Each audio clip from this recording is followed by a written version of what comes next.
find the exact value of logarithms. Okay. And this first problem is log 3, and then in parentheses 1/81st.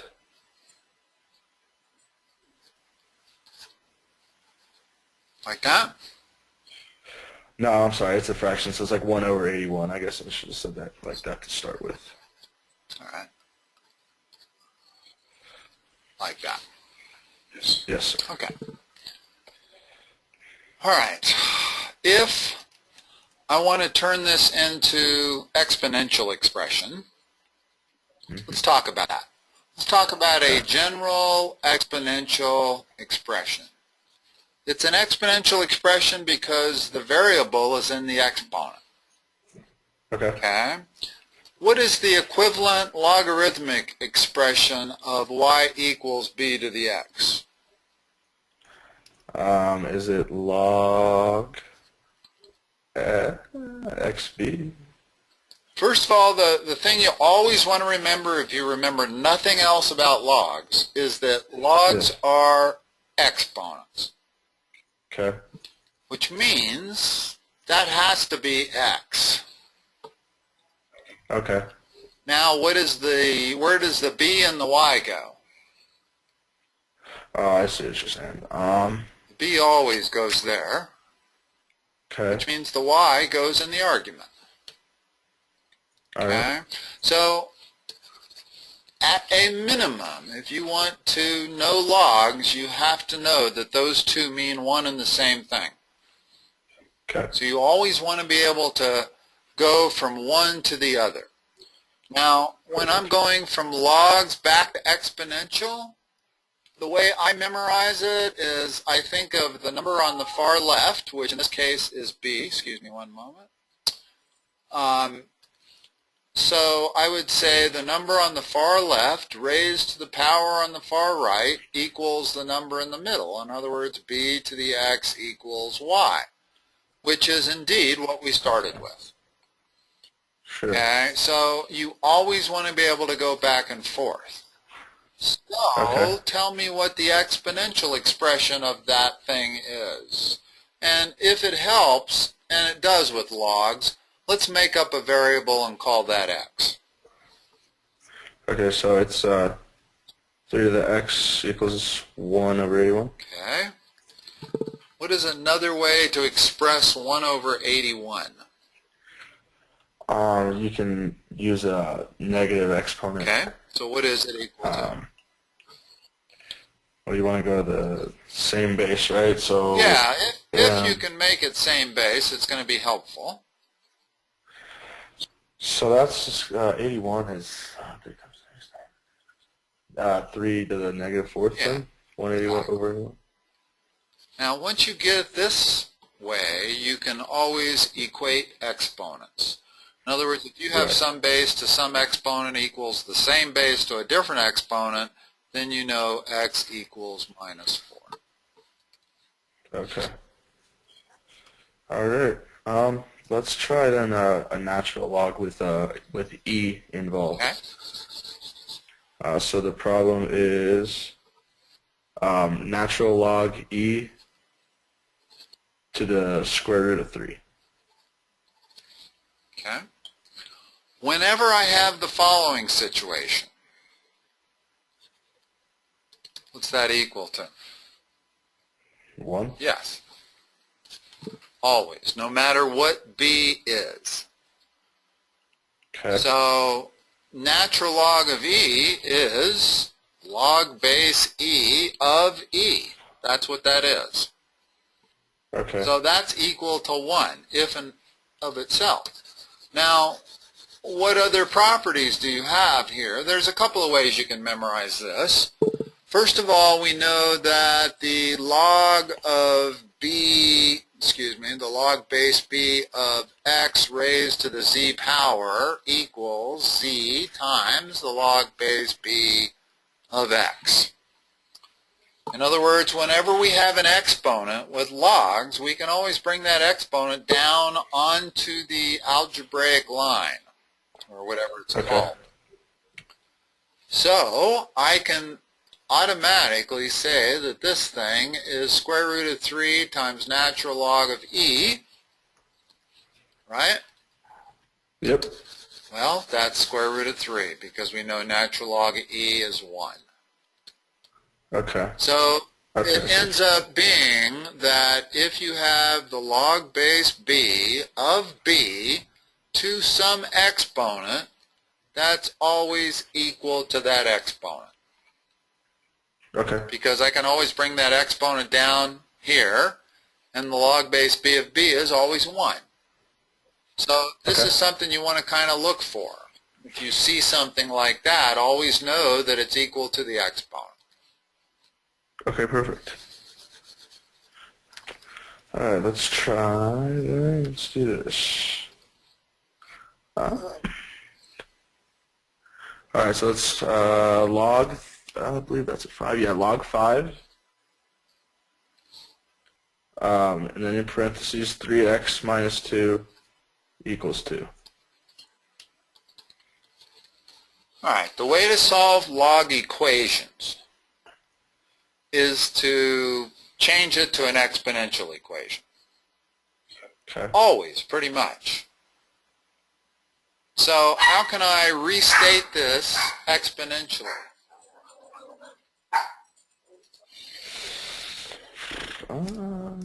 Okay, so you're just going to have 5 squared equals 3x minus 2? Yeah. Which is 25 equals 3x minus 2, x equals 9. Okay. Now, the one thing about log equations you have to be very careful with, and that is you will frequently get two answers. It'll turn into a quadratic. You get two answers, and almost always one of those answers violates the domain. So it's very important. There's 3 kinds of equations that end up having extraneous answers. There's equations that have radical signs, there's equations that have absolute value signs, and there's equations that have logs in them. So these 3 right here, you have to be always on the lookout for extraneous solutions. Well, just even though this gave me only one solution and I would expect this to be okay, instinctively I'm always checking. So I'm always plugging in that x and realizing the argument is 25, that's positive, that's okay. It cannot be negative, it can also not be 0. In other words, what is the domain of that? Domain. The allowable values for x. Oh, I see. Has to be greater than or equal to 0. If I said, what is the domain of this? Well, in that case, x has to only be greater than 0. It can be equal to, excuse me, I got these backwards. Sorry. My dog barking screwed me up. Pie, what are you barking at? Come here. Come here. In other words, the domain of log functions is more restrictive than the domain of radical square root functions. Okay? And that's useful to know because, like I said, you're going to get a lot of these log equations where you'll have 2 answers. It'll turn into a quadratic. You factor it. You come up with 2 answers. And almost always one of them violates the original domain. So you have to throw it out. Okay. All right, let's do, hold on a second. You probably have one like that if we get to it. Yeah, I think we got it actually right here. So let's, it's log x, and then in parentheses 1 over 8 equals 3. Log base x? Yes. Okay. Don't see that very often, like that. Yep. How does your teacher verbalize this? Just as far as that equation goes? Yeah. She just says log x 1/8 Okay. equals 3. Okay. It's been a long time since I've been in a classroom. I wasn't sure. I always used to say log base x Okay. of 1/8 being the argument, Sure. equals 3. That Okay. way there's no confusion, but I don't know what the proper way is, to be honest with you. Okay. Okay, so to solve log equations, convert them to exponential equations. So it's just x to the third equals 1/8. How do I solve that? Take the cube root. Okay, that's the way I take the cube root. It's the cube root of 1/8. That's just 1/24 then. No? Oh, it's to the 1/3. I see what you're saying. Okay. Yeah. Yeah, I don't know. I guess that's where I'm getting hosed on this problem It's here. 1/2. And the reason you're getting hosed is because usually when we take cube roots of numbers, they get smaller. That's why Okay. you wanted to say 1/24. Okay. Okay? The thing is that when you take square roots or cube roots of numbers that are smaller than 1, they get bigger. Oh, okay. Notice that if I cube 1/2, I get 1/2 times 1/2 times 1/2, which is 1/8. Right. Which Oh, okay. means that to take the cube root of 1/8, I need a fraction bigger than 1/8. Let's Okay. talk about that, because this screws up a lot of people.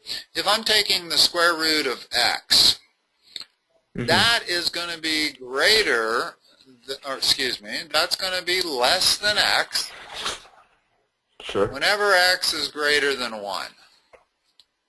In other words, the Okay. square root of 4 is 2. That's less than 4. Right.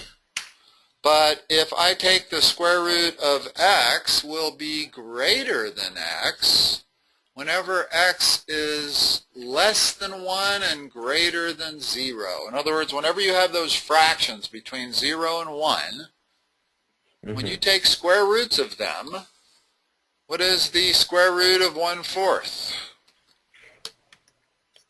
It's just, well, it's 4 to the negative second, right? No? Let's do this a different way. The square root of 1/4 is the square root of 1 over the square root of 4. Oh, okay. So it's just root 1 over 2 then. It's 1 over 2.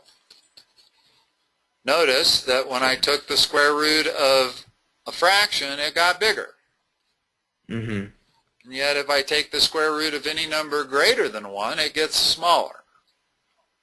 So if you always remember that, then you won't get tripped up by these cube roots of 1/8. Is all you have to do is turn it into, actually the way to do it is to always turn it into 1 to the 1/3 all over 8 to the 1/3. And 1 to the 1/3 is clearly 1, and cube root of 8 is clearly 2. Okay. So it's worth dividing it up into two separate fractions in the same way that if I said, what is 6 to the squared, if I wanted to, I could make that 2 squared times 3 squared. Right. Gives you the same answer as 6 squared. Okay. All right. All right, let's All right, let's do 400 e to the 2x equals 600.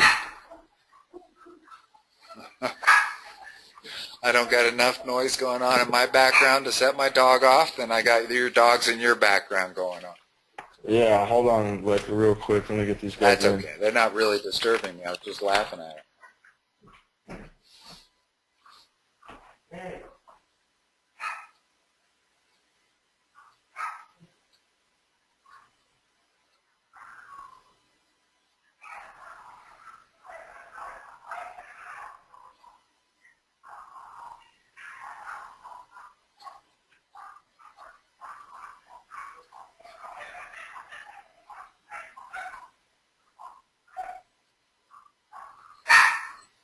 Why? Come here.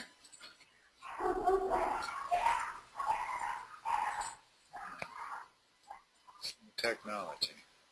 Doggies don't know how to handle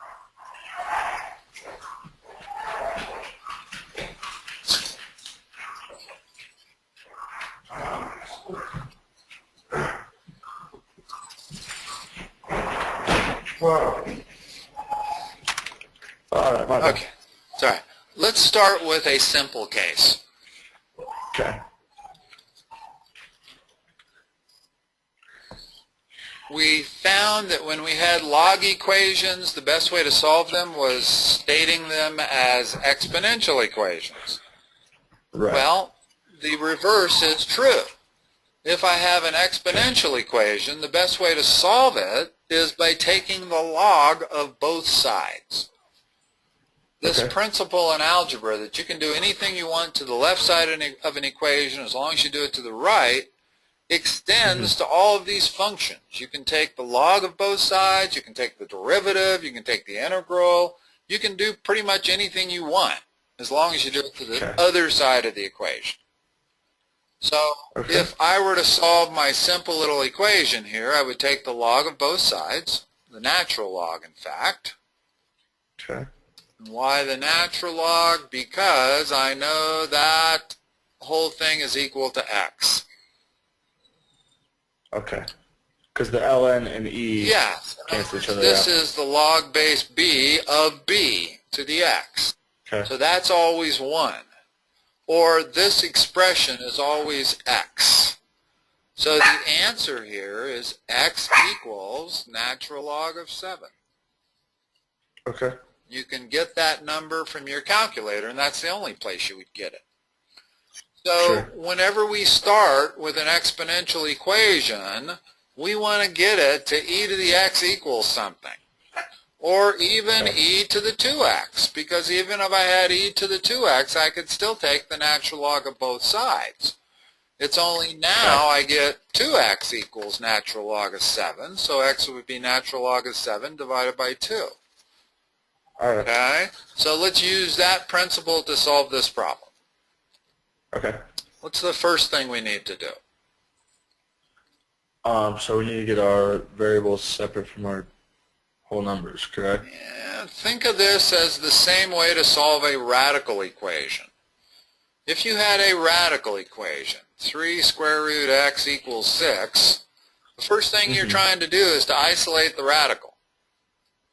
So the first thing I would do would divide both sides by 3. Right. This is no different. We're trying to isolate the e to the 2x. We don't want to take the natural log of it yet. Okay. But if I divide both sides by 400,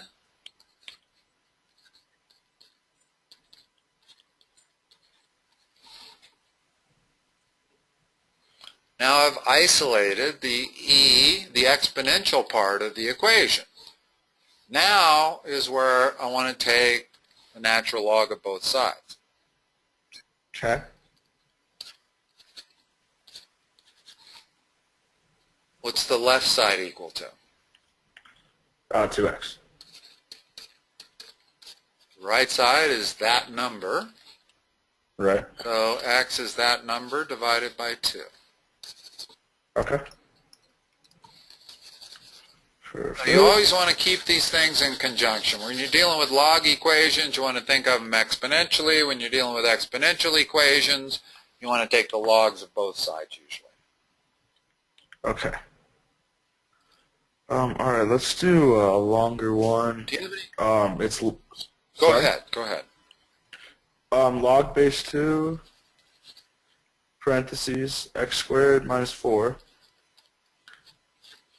minus log base 2, parentheses, x plus 2 equals 4. Okay, good. This is what I was looking for.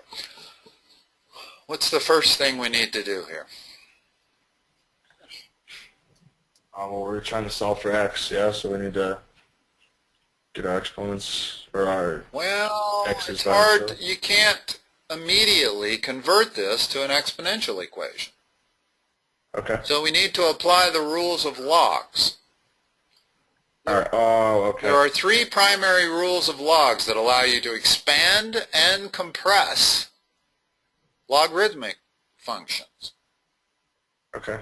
What we want to do to the left side of this thing is turn it into a single log.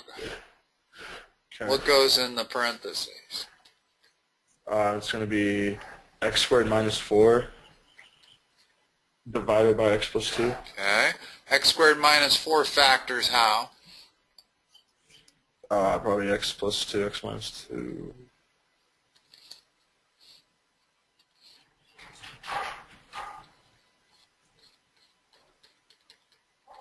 Still isn't going to give me what I was hoping to find.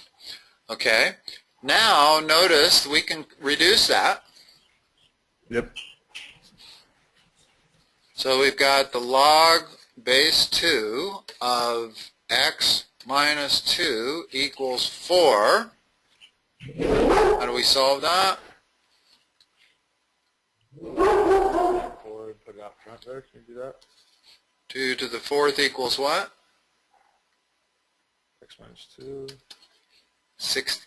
So x minus 2, x equals 18. We go back and check the original equation. 18 does not violate anything. Wow. Right. Doesn't seem right, though. 18 squared? Something's not right. Oh, maybe so, because it's subtracting another log. Yeah, no, that probably is correct. 2 to the 4th is 16. Okay. All right. All right. What are you looking to find here? Something that looks like the following. Log of x plus log of x plus 1 equals 4. Okay. Let's try this one, and I may have to change it a little bit. That's the log of x times x plus 1 equals 4, Okay. which means it's the log base 10 of x squared plus x equals 4. Let's write the 10 in there. Instead of 4, let's make that a 1. Okay. When I make these up off the top of my head, I don't always see where I'm headed. But Sure. in this case, and in fact, hold on. Well, that's all right. Let's see. Okay. If I try to solve this equation, I get 10 equals x squared plus x, correct? Yep. That's a quadratic. Right. You solve quadratics by putting everything on the same side, setting it equal to 0, factor it. You can tell that one of these solutions is positive and one is negative, right?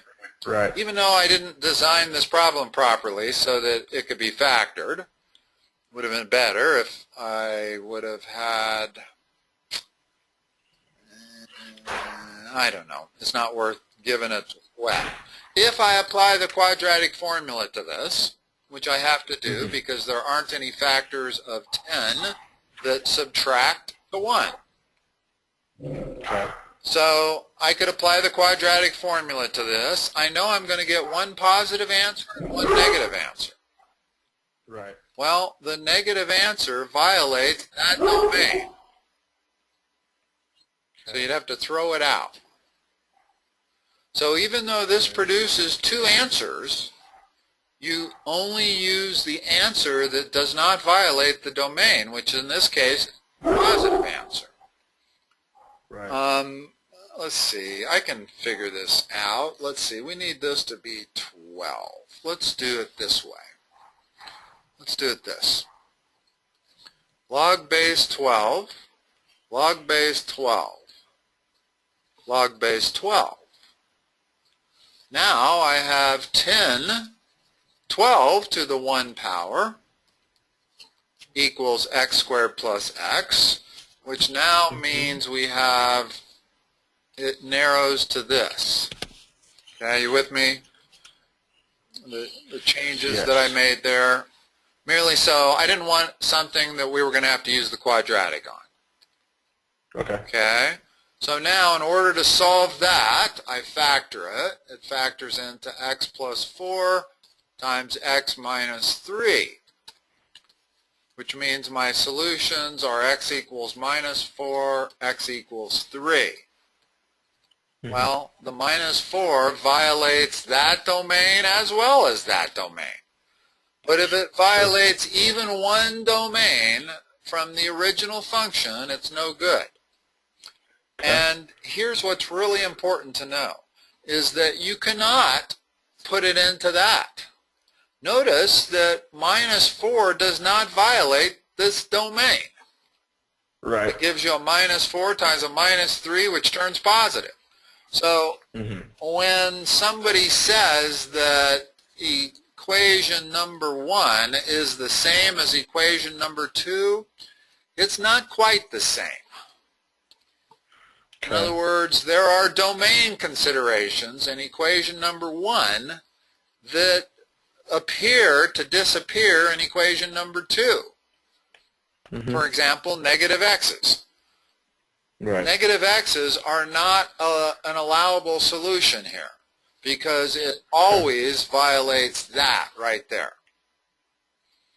Whereas negative x's don't violate number 2. Makes the argument positive. Certain negatives, the negative we came up with, which was negative 4, doesn't violate this. So whenever you're checking your domains, you always have to go back to the original equation. And it's interesting merely in the fact that it shows you that this is not identical to this, even though they teach you that it is. With regards to domains, it is not. All right, we got a few minutes. Do you have any last problems you want to look at? Let me tell you here. All right, so when we're writing stuff as a single logarithm, that's just, okay, actually let's do one. So 2 log 4 y plus 3 log 4 parentheses x plus 3. All right, there's 3 log rules that you absolutely want to memorize. These are the most important part about logs, these 3 log rules. That's number 1. Number 2, if you have the log of something that's being divided, then it's the log of A minus the log of B. And third, and this might be the most important one when you get to calculus, if you have the log of A raised to the B power, you can bring that B down on the fraction line, make it like that. So these 3 rules cover all of these situations.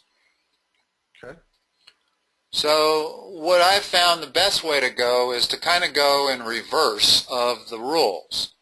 In other words, I can see that I'm adding logs. So I know at some point I'm going to have to apply that. But before we do, let's apply rule 3. In other words, you got to be able to go both ways here. You got to be able to go left to right and right to left on these 3 log rules. Very important. They're equal skills. Okay? So in this case, we got to be able to go right to left. So how can I turn that using log rule number 3? Log 4 y squared. And same thing with this one. Now, so that's just log 4 x plus 3 cubed. Yes. That's it. Okay. Now, use log rule 1. Okay, so now it's just um, y squared times x plus 3 cubed, and that's all log 4.